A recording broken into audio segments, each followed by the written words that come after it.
Hi, this is Eldervi, and we are in the first week of the new Vault of Heaven, or as I like to call it, the Aether Games. Get it? Because, like the Hunger Games, you know, it's about pots and surviving and scoring and... Well, great, now you've ruined it. Where have I been? The Aether Games, where only the strongest players, the best of the best. And the Lady of Death with a bunch of fallen heroes compete for the... Is there only a single seal? Attack Res +2? Really? And poor Marita couldn't even afford a C slot? So, speaking in terms of districts, which district is this? An alternate version where they actually sent Primrose instead of Katniss? Oh boy. And here I thought I was out of this mess. Well, I just realized my Hector has the wrong kit and therefore limited movement. I hate stuff like that. No hardy bearing means I can easily tackle the map with Kronya. The only thing I have to compliment the layout for is the position of the healing tower, which is indeed quite out of reach. The mountain also means though that neither Marita nor Delphia can quickly reach the other side, so I can take out the right side with Kronya and let Daddy Hector deal with the left side. I do respect this Ashnard. He may be debuffed, but with distant defense he probably won't die to a single attack of my clown. With the beastly attack stat of Daddy Hector, I should be more than fine though. I wish there was a way to lock offensive teams as well. I get that they try to prevent people using the same seals for different characters, but they could easily do an option where you lock all 5 teams at the same time. Wouldn't be worse than not being able to lock them at all.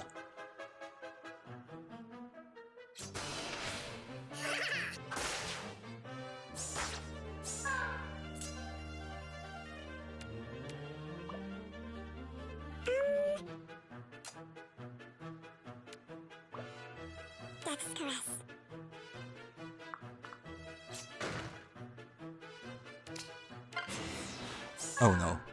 Did Celica just heal up? She will surely destroy me with this +2 attack and she's gone. Great.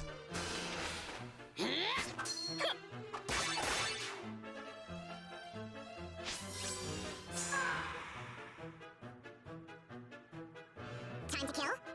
Now I only have to move around the big armor dude who can't move on his own to get to the second pot and hopefully a better match in the next round. The glimmer of life. Okay. I bestow my blessing.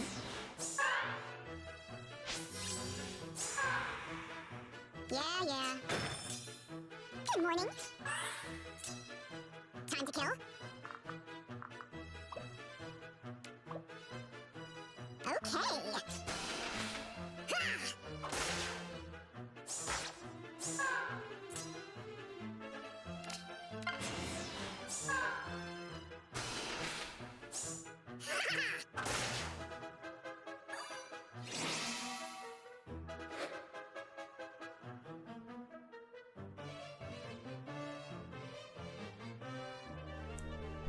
Alright, it's the second day, the wildcard of District 12 is out of the way and I'm ready to face the next match.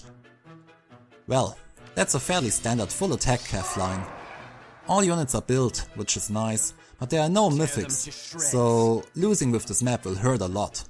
A lot. The time has finally come for me to test out my new anti-Cavline offense. I figured I would need a good answer to Cavlines in Light Season as well, as both Lyon and Bike were in Astra Season before, as Cavlines used to be more common over there. As Bramimount is usually a core member of Cavlines in Light Season, at least those trying to prevent lift loss, Lyon with his advantage against colorless units was the obvious choice for me to move over, besides the fact that Lancina's effect is useless against maps with Bramimount anyways. As you can see, I've changed his A slot to Triangle Adept. I didn't want to use TA before, as it made Lyon really weak against red units, and Wings of Mercy Mirabilis was actually a thing I died to more than once. But with Micaiah stepping back from her vantage role after her amazing weapon update, she can cover red units like Lilina or Lysithia perfectly fine. So in this almost full Cavline I have very little space to work with. Luckily I can easily isolate Azura, who is supposed to make another horse out of Ophelia after her rally. With all of them being blue and colorless, Leon can pretty much tank and kill the whole team, so I'll just open up the path to the left and bully him right into the enemy team. There are actually a lot of different ways to deal with Cavlines. I think each player has their own kind of style doing it. Like this. When I encounter a Cavline, I want to take out as many horses as possible in the first round already, to have an easier time positioning in round 2. There is nothing worse than the one surviving horse who is out of reach for you but easily gets in range to snipe your own backline. I'm not going to bait Ophelia on purpose, as she will be the easier unit to move around in the later turns to get to the pots.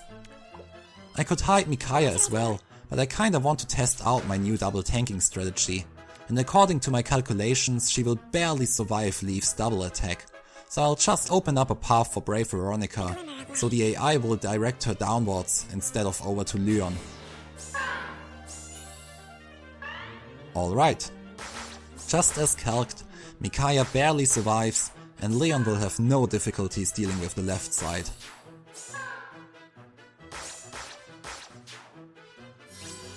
Veronica came down to me as well, so I can easily take her out with my effective damage. Yes. Let's move. And now I only have to sit out the turns until I can reach every last pot of them. Micaiah's build is still in work. For now, I'm still using the CC Vantage build with Sacrifice, as I miss good fodder options, and it makes it also easier to deal with whatever is left of Cavlines after the first round of combat anyways, which might come in handy for some maps. Great, now she's blocking my path. Ugh. Whatever, I'll get to the pot in the next turn. Reaching pots is much harder if the last standing unit is a Cav with high kill potential such as Leaf. Therefore, I think it was the right choice to let Micaiah tank his damage. Yes. I'm not sure about her seal slot for now. I could choose any of the available bond and solo seals, but Cavlines are a delicate matter. Depending on how they are built, you might not be able to afford being next to someone or being isolated. Maybe we'll get a nice little toy in the next Tempest Trials.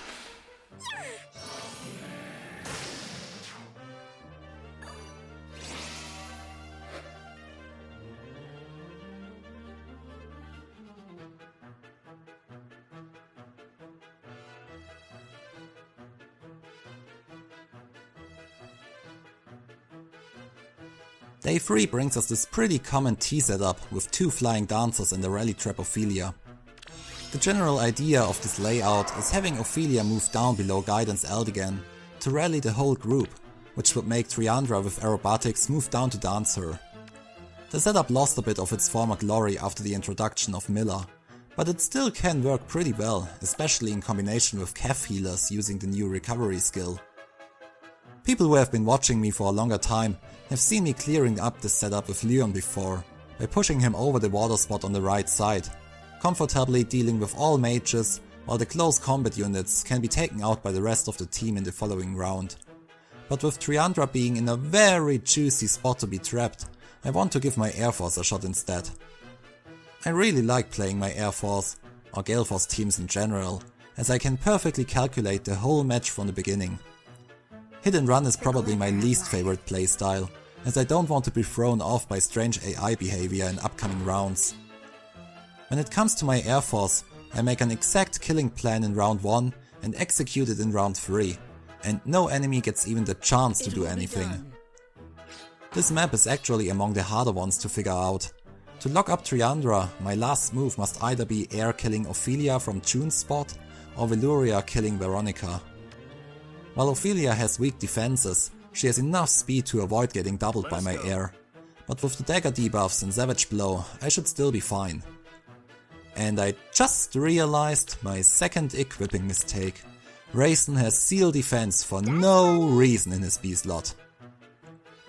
I intended to dance air from below with Peony, but with Wings of Mercy I guess I'll just switch over to Raisin.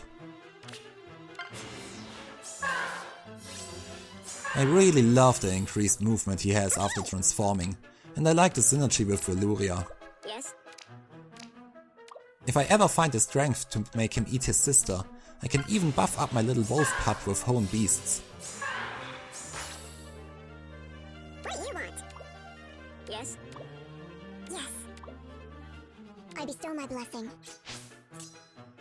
The glimmer of life.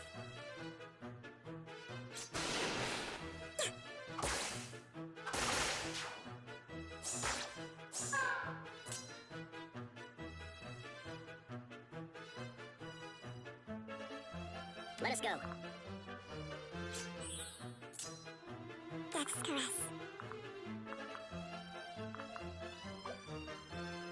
So, my damage looks fine, so I can take out Edelgard now, dance with Peony and kill Ophelia next.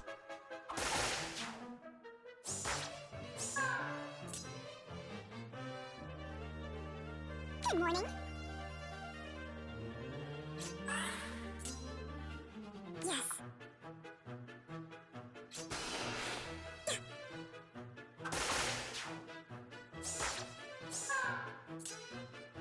Veluria can jump in with Wings of Mercy, taking out June first and Veronica after activating Eirforce. With this, Triandra will be trapped, and I can easily get the pots and end the match.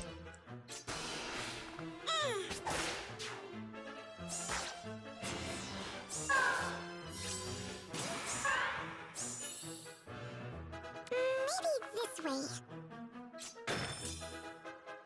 Dex caress. What do you want?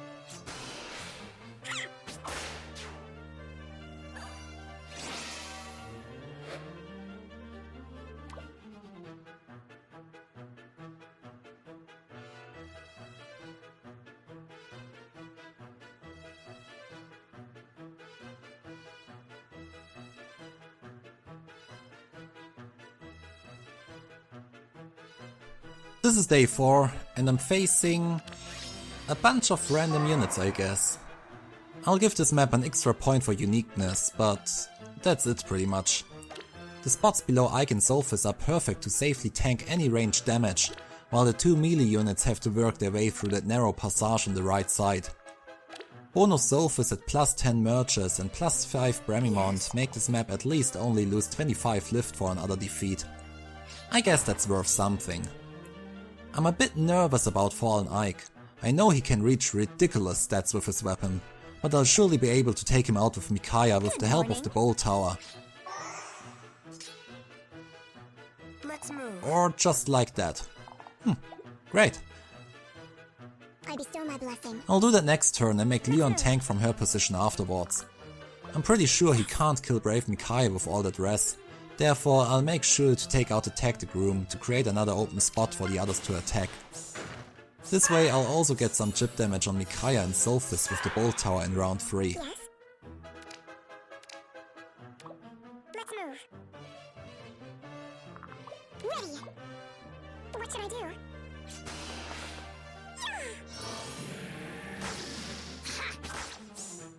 Such cowardly tactics.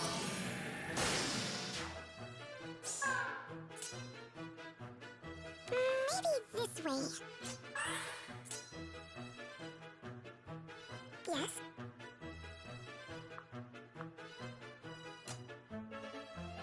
Keep up.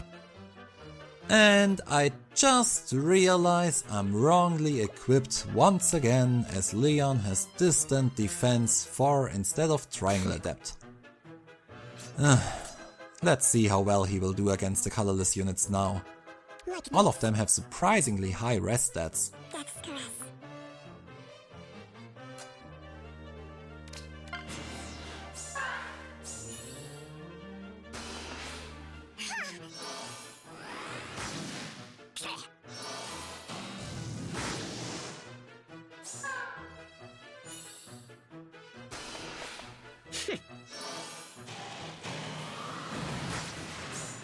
The time has come.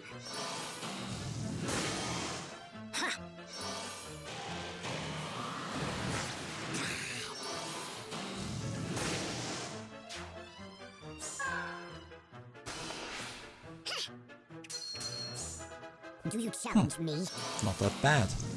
Right, Micaiah decided to sacrifice instead and... Oh! Sophis repo Brave Micaiah out. Not what I expected, but I guess it doesn't matter. Seeing Bright Micaiah cornered by the two buildings kinda makes me want to try locking her up in there. I'm sure Lyon can't take out Sophis, but he may be strong enough to kill Micaiah, especially if I take out Sophis with air before. I'll just dance her to get in range and easily kill Sophis not fearing the trap. Good morning. This arm trap is honestly one of the best skills in Aether raids. Yes.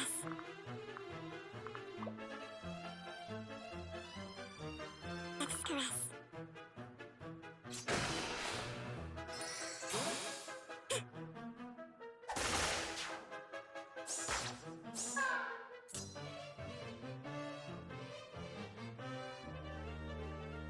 Tear them to shreds. Let's move. And as expected, Lyon can take out Brave Micaiah and lock up Bright Micaiah. God, so many Micaiahs. Like this. I'm sure Fjorm would love this sight, but I wonder how she will feel about another man leaving her. The glimmer of life. Ready. Yes. Keep up. Let's move. Tear them to shreds. A Fallen Heroes banner with Fey OCs who never really appeared again after their books would be so awesome. This is the kind of humor I would love to see. Too brittle, too weak.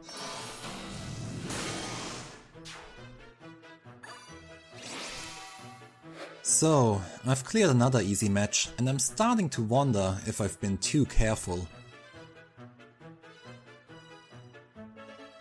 My defense is... well, doing something. 2 failures and 3 successes, but both failures counted, so I guess it's time to do some math. With 390 lift per double game, I'll reach 21,120 lift at the end of the season.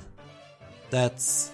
oh wow, 320 extra lift above tier 38.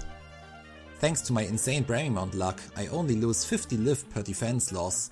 So I can actually lose up to 6 counting matches per week.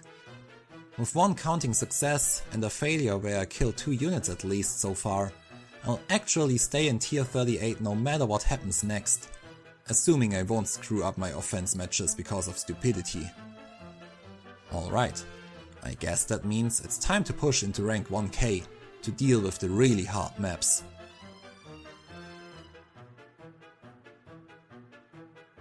And it looks like I'll get instantly rewarded. I might hate myself already. So this player renounced using any mythic in order to slam as many horses as possible in my face. And unlike the map before, they do have quite an impact. We have a duo building covered by 2 duo heroes, Mia and Sigurd. Sigurd is on top a ranged Cav dancer, so he can dance almost everyone in the team if I fail to kill them or fail to bait them. Usually Sigurd isn't a big deal, as you can bait him in his lane, but in this map he is actually covered with this stupid mountain. So the only way to stop him from dancing will be to isolate him. Then we have Veronica, utilizing the new Return Plus trap, which has a nice synergy with Winter Bernadetta on the far right. So Bernie will deal 1 damage to herself, Student Bernie and Leaf at the start of the enemy phase. Veronica will focus on healing Leaf even if I bait her lane, unless I let her kill me, which I don't want to. After repositioning him to the other side, he'll be able to cover almost the entire map. Great. And Sigurd can happily dance Veronica so she can kill what's left. The team is completely covered with Hones and Fortifies, so everyone besides Mia and Bernadetta will get +6 to all of their stats. This makes them extremely weak to panic users like Aversa or anyone with sudden panic, but as most players stopped using visible buffs, I don't have any of these on my teams anymore. Miller is a real treasure when it comes to supporting though. The -7 attack debuff really comes in handy against such teams. Nevertheless, their stats are truly frightening. I made a chart in order not to forget any of the buffs or in-combat stats they'll get, and I don't like what I see at all. All the lulls, bonds and weapon effects blow up their offensive stat numbers in such ridiculous ways. The new numbers on the right are actually the stats after Miller's debuff, so all the attack stats besides the one of Sigurd, who doesn't care about debuffs thanks to his bond 4 anyways, would even be higher. With only 2 safe spots due to Leaf's new position, I am not sure what to do. I decided against Lyon before going into this match because of the 83 attack Sigurd, who made me question my triangle adept decision once more. There's also the infantry school at max level, so covering that side with -8 debuffs to all stats doesn't look juicy as well. And thanks to Mia's damage reduction and both Leaf and Bernadetta attacking twice before retaliation, Micaiah would have failed to survive any of the horses. The two Bernadettas have actually a very nice synergy, as Winter Bernie enables Student Bernie's weapon condition, dealing that single point of damage. I thought about using that damage against them by isolating Veronica and moving Kronya over, but because of the Fortify skills and the infantry school, she would fail to take out any of the Cavs with a single attack. By now, I probably spent half an hour calculating, and a single match shouldn't consume so much time when I have still all my ladders. Therefore, I'll cover the right side with Daddy Hector, who can not only survive all the damage, but also kill each one of them thanks to his guaranteed follow-up. I absolutely love the odd follow-up skills for Eirforce's offense. I think its effect is very overlooked in the current meta, but maybe we will see the skill popping up more often now that it was more easily obtainable from 2 seasonal demotes. Apart from that, he will panic Bernadetta, heavily reducing her damage as well. In the most perfect scenario, I would have placed him a spot further above to also tank Sigurd, but Sigurd's attack would have been too high to survive on top of all the others. Therefore, my best chance of surviving is to let Veronica do her thing with Leaf, and isolating Sigurd instead. With this, I'll only have one safe spot on the left side, which I'll need for air. Therefore, I need to decide where to put the other two. Kronya can't take out Leaf in the first combat, as his weapon negates follow-up attacks, but she can survive 2 strikes from him and kill him with vantage once he activates his special. This means I'll have to put Milla in Mia's row, so Leaf won't go for her instead, as she's unable to retaliate. Milla will be hit by the Dark Shrine, but considering her high defense, she should survive 2 hits. Time to kill?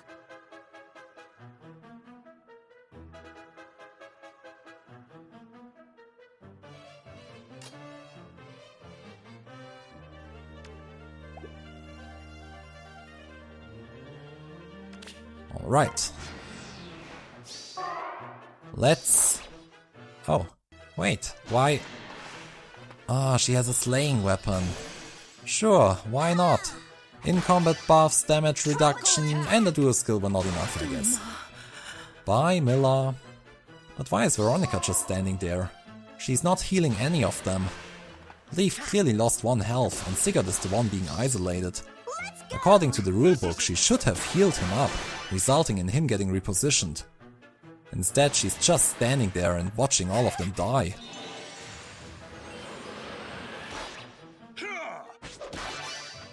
Let's go! This is it!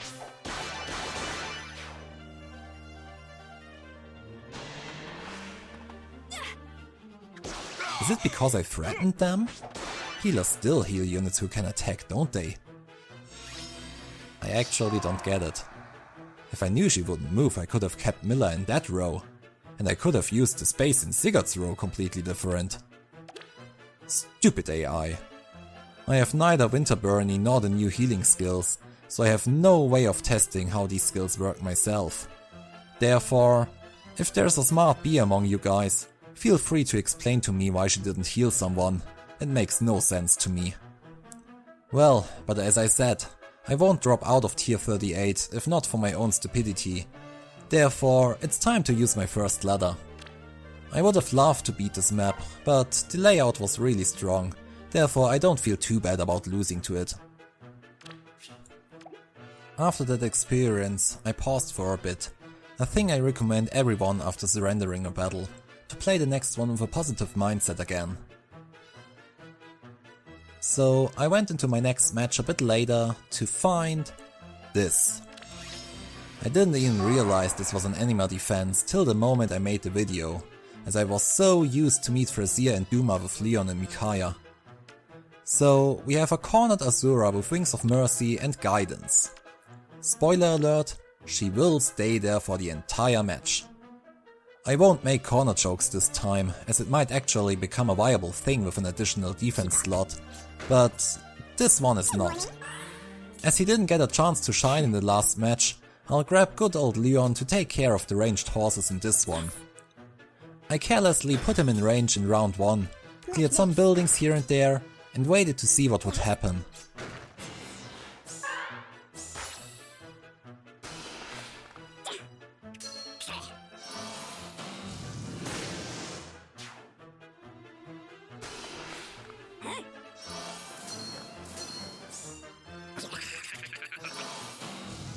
As expected, he shredded the horses without any problems, only to find his old nemesis Frazier.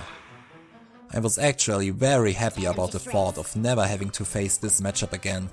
I hate the fact that Lyon can't kill her and even has problems surviving her, and it's the first week of Light Blessed Lyon and I get this. I figured Air would have to kill her mom's underling, so in order to reach her, I used Micaiah's good old sacrifice trap. I will miss that one a lot. To put her into vantage range and to give Air Peony's guidance buff. With that she could easily jump over to Lyon, taking out Frazier, while I had no doubt my CC vantage Micaiah would be able to take out Duma in the enemy turn, thanks to her armor effectiveness. The glimmer of life.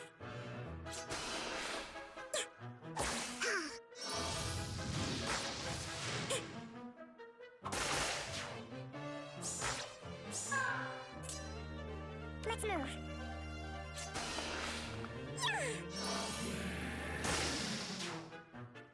I originally planned to repo Air out with Lyon, but seeing how he actually doubled someone during player phase, well, this was a once in a lifetime chance I couldn't let slip.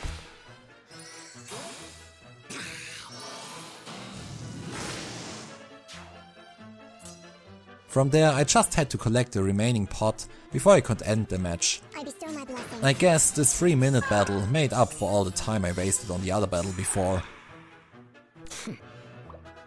Yes. Tear them to shreds. Death's caress. It will be done. What should I do?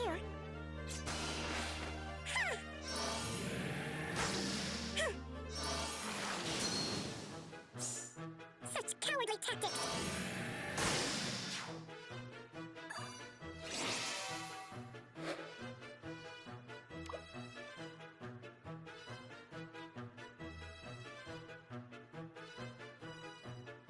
As I said before, I decided to start pushing to take a look at the really hardcore defenses and got very disappointed with my next match. A full magical comp, no red unit, and Edelgard can't reach anyone unless I clear the buildings, which I have no intention to do. Yes. Edelgard might be the only issue in this team, as I lack a red unit myself. Therefore, let's try to deal with the mages in round 1 already, so she may be chipped by the bolt tower in round 3. I bestow my blessing. I guess one of the units might survive Lyon by standing on the defensive tile, but I can easily kill that one in the next round.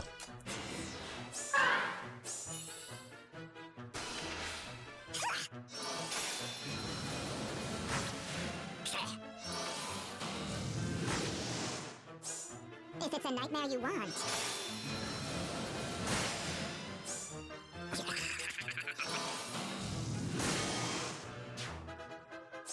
Looking good so far. Camilla healed and heals again. Wow. Yeah, sure. I guess I should have seen that coming.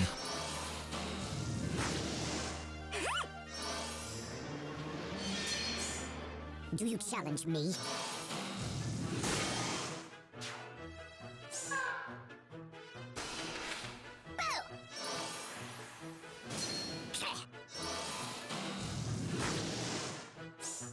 Hey, I got here first! Do you challenge me?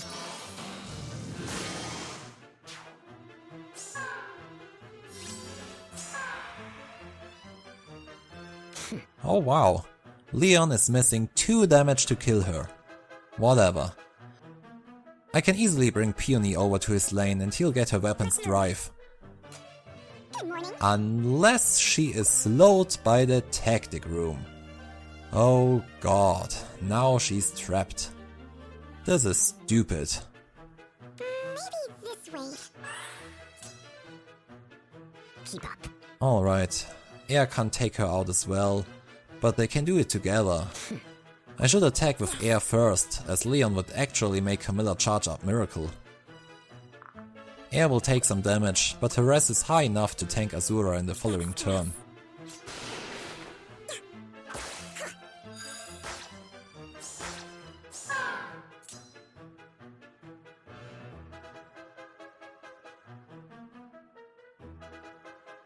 What should I do?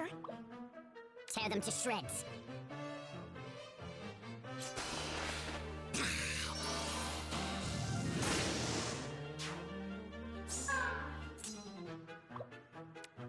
I really wanted Bolt Tower to hit Edelgard, so I will open up a path on the right side, so she will move that way. Cool. I can get the pots next turn and kill her. Unless... Wow. Really? Really? This is so stupid. I really shouldn't play those matches in a hurry. This actually got quite tricky now. With Edelgard's increased movement, she will run towards my mages and get danced by Azura, and I can't get them both out of reach. I guess I could try the trap with Leon and vantage kill her with Micaiah, assuming her damage will be high enough and assuming the trap is the right one. Her movement won't be active below 25% health. And guess how much 25% of 57 is? 15. So she is 2 stupid health points above 25%. Actually, no, I have a better idea. I can break the healing tower with Air, dance her with Peony who has Wings of Mercy and kill Azura. This way I will chip Edelgard down below 25% health. She will lose her movement as well as the auto follow up, and Air will charge up her Miracle. The glimmer of life. Unless I am slowed. Again. By Camilla. Well, it doesn't matter. It's just another nuisance. Good morning. Yes? I can use Micaiah's sacrifice to get some life back. Otherwise, the damage of Fury 4 would put her at 1 HP, negating Miracle's effect. The glimmer of life.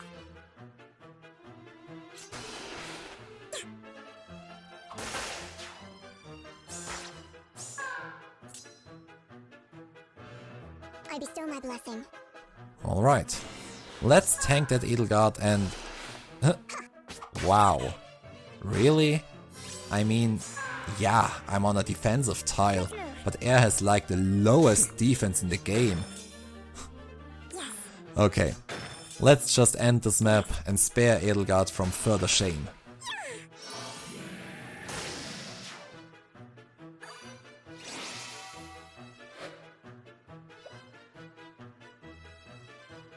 And this puts me at rank 326. This rank will probably fall again along the day, but I'm pretty confident we will finally face a top 1k match tomorrow. Alright, this is my second to last match. I think I'm around rank 500ish. It is Sunday morning and we just had the reset, so I'm ready to... okay. This map has only one mythic, but as it is the bonus mythic, I guess it kinda counts as 2 score-wise? I actually never thought of that before. Not that it is a recommended choice, just saying. Other than that, we have a father and son backline, both using a Blazing Durandal Galeforce comp. Roy has Quickened Pulse, so he will activate his Galeforce simply by doubling, while Elwood requires to be hit in order to Galeforce. Generally saying, I'm a big fan of these open Cavlines with Galeforce Elwood in the back. It creates much more pressure on the backlines of offending teams than regular Cavlines do. I actually want to test such a Cavline myself in Anima season. Can't really do it in Dark season, as it kinda requires Triandra or Duosigurd, and I have neither of them. This is also a big problem for this map.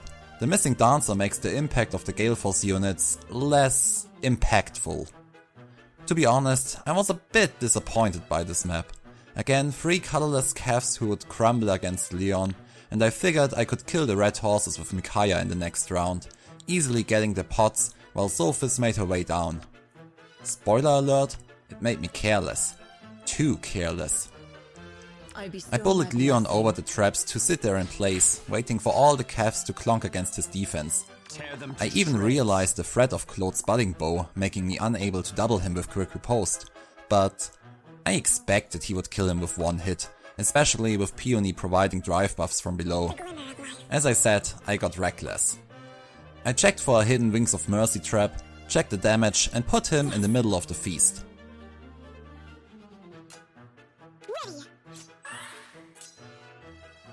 I placed Micaiah in range to deal with Roy in the following turn, and Air on the other side to get rid of some traps if I had to. Then I waited for the fun part.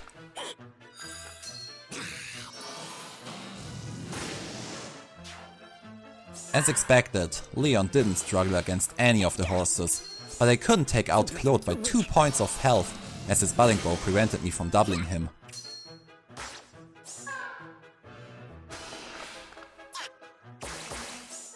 The time has come. Out of a sudden, as I also missed the pivot on Sotis. I mean, who uses pivot? I had all those units in my face. 3 red units standing before my poor triangle adept Lyon, covering the master of schemes who happily dared me from the back row with his Deadeye special and 1 point of health. I can already tell you how painful the next minutes are going to be. I started into round 2 at 2 minutes and 42 seconds, and I will end the turn almost half an hour later, as if I had time for something like that. So, to steal some of your lifetime as well, I have Triangle Adept Lyon dealing 0 damage to any of the red units. Milla is out of range to do anything besides providing her nurturing breath, Peony is Peony, and Air is heavily debuffed and therefore unable to kill Elwood. Well, and besides, she's Air. Micaiah is able to take out any of the units, but the traps, which seemed so stupidly placed in round 1, are suddenly becoming a real problem. To hit Roy in Peony's range, I would need to YOLO the heavy trap, which I don't want to. I could test the other trap with Air, but it would cost me Air's movement, and if it turns out the trap is real, I wouldn't have gained anything besides losing Air. So the only spot for Micaiah to attack was below the onsen, far out of Peony's reach. Let's move.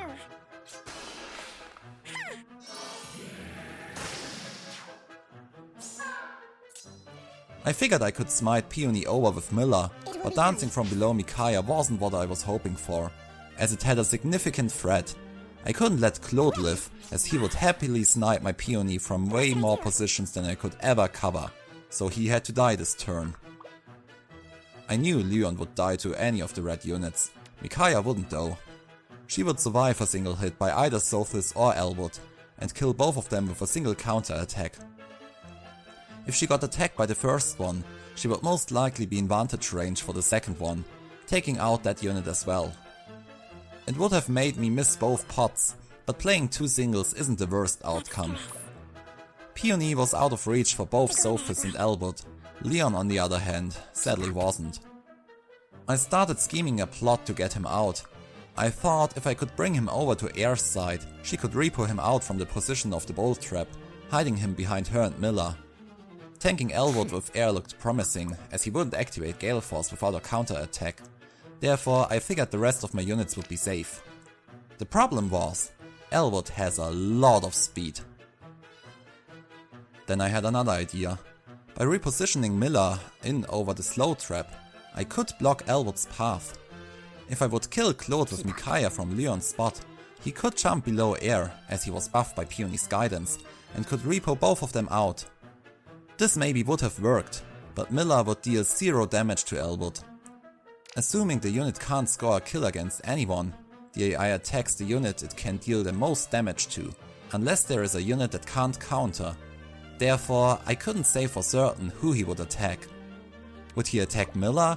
They would have switched position afterwards, and he would have been able to move again, activating Galeforce, which would have enabled him to kill one of my backliners.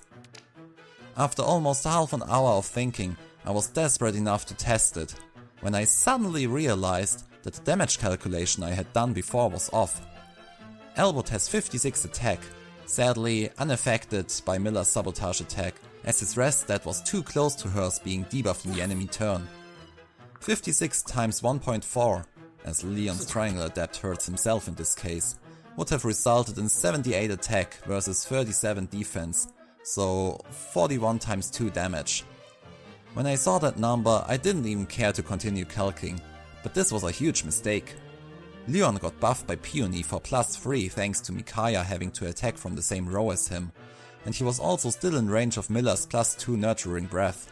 Not a massive increase, but I realized I could debuff Elwood with attack smoke after killing Claude with Lyon. This would decrease his attack to 49 times 1.4, so 68 versus 42 defense, resulting in 26 times 2 damage, barely less than Lyon has health. This Chat actually survives a mad Elwood. No wonder Erica just handed over her sacred stone when Demon Lyon asked for it. So I only had to get Air out of range by hiding her behind Miller. A player in control could have attacked Miller, activating Elwood's Galeforce, but thankfully the AI isn't that smart. In this case I was certain Elwood would attack Lyon, as it meant dealing the most damage while also not being countered. Double win for the AI, big loss for the summoner.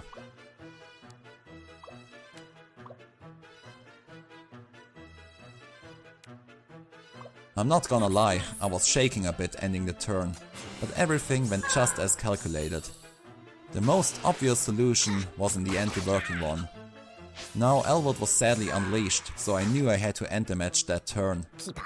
Lyon would be able to get one pot after being danced by Peony using Rings of Mercy, but to reach the other pot as well, I had to take a gamble. I placed Miller on the heavy trap, hoping it would be real, in order to slow down Elwood. Micaiah could have simply escaped, and Air could have repositioned Miller, but it was sadly the fake trap. Therefore, I had to end the match with only one pot. As only one double match was left this week, I took the lost pot and ended the match. This setup gave me much more trouble than I thought it would. I was simply too careless going in, but I'm glad I made it out alive in the end.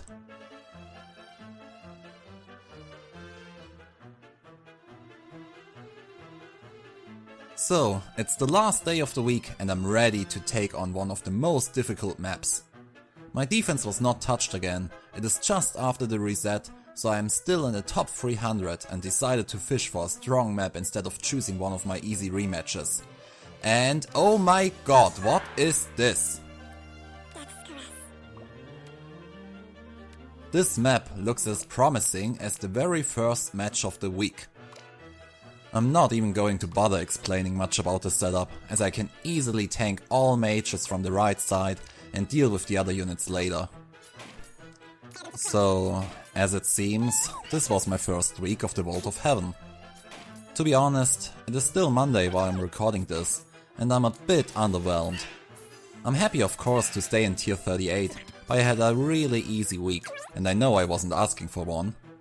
I'm kinda sorry for everyone who is facing the hardcore whale defenses. I wish I had found one or two of them as well. I was surprised I didn't encounter any legendary Lilina or Chrome, as it was even fire water season, the two most horrible seasons in my opinion. I was also surprised by the number of horses. I've encountered 2 full Cavlines and 3 hybrid Cavlines. Therefore, I'm really glad I switched Lyon and Micaiah over to deal with them. They were the heroes of this week. I only encountered 2 maps with Hardy Bearing, so I guess I could have cleared many of the maps with Kronya as well. And despite Sophis being the bonus defensive unit, I only encountered her in 3 out of 9 games, while 5 out of 9 only used 1 mythic or no mythics at all. So much for their update. The thing with the Vault of Heaven is, they really screwed up with their stupid sacrifice update. They tried to unmake this mistake by adding more points to the offense, rewarding those who try hard, but without increasing the overall lift that has to be achieved. We get 10 extra lift for not letting someone die, so 20 for a double match times 8 for 8 matches per week. That's 160 extra lift that can be lost now. Even without any merges, using only 2 mythics, the max score for a perfect offense will be 240 points above tier 38. Just in comparison, we had only 160 extra lift above tier 27, and after the update only 80 extra lift above tier 28. 240 extra lift means 4 full failures per week for a defense with 2 mythics, 6 if you simply slam in the bonus defensive mythic. If losing 6 defense matches per week doesn't hurt your scoring, why should you bother building a good defense anyway? There are so many obnoxious heroes in the offense by now, units like Ninja Lin or Duo Altina who simply destroy nearly every map they enter. I can understand anyone who doesn't care about his defense performance anymore. And if people stop caring about their defense performance, the offense will obviously get easier as well. I had 2 fully counted losses and 1 with 2 dead units. This made me lose 110 lift, so not even as much as I gained thanks to the extra lift for not losing a unit. I think having fitting bonus mythics in offense and defense was a big enough update by itself. They could have simply left it at that, not messing around with further lift gain or loss, at least in the vault. Nevertheless, I appreciate them at least trying. I don't think the Vault of Heaven will make the Eirforce experience better. It is pretty much the same, with a worse defense performance by now. But this was only the first week, so let's see what will happen. Next week I'll have Plumeria as bonus mythic in offense, and for the first time since the update I have the matching mythic in my defense. So unless I use up all my ladders, which hasn't happened to me in months, I don't even have to look at my defense performance next week.